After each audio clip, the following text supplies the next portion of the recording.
Bonjour, je m'appelle Fanny Mignon, je suis analyste en renseignement à l'UPAC et je suis aussi étudiante en criminologie à l'Université de Montréal.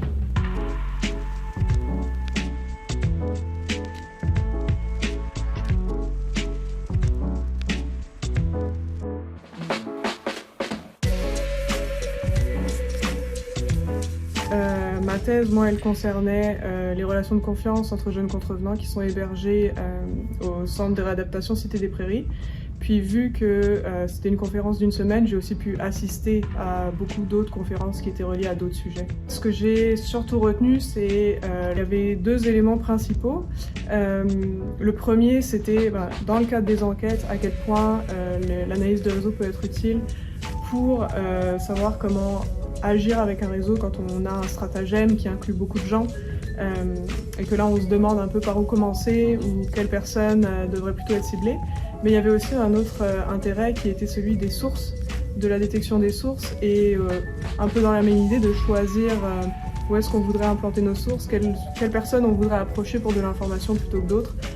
en fonction d'éléments à considérer qui sont propres à de l'analyse de réseau, donc qu'on ne voit pas habituellement dans les pratiques ici.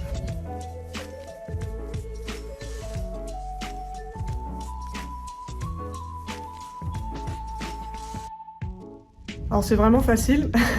En fait, le principal élément, c'est d'avoir une perspective autre sur les enquêtes ou les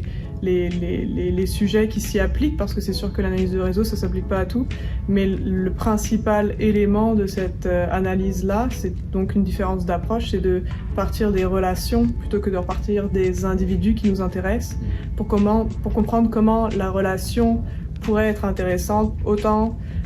pour les enquêteurs, pour le renseignement, etc., que pour les décideurs, c'est ça, pour des choses comme le service de la prévention.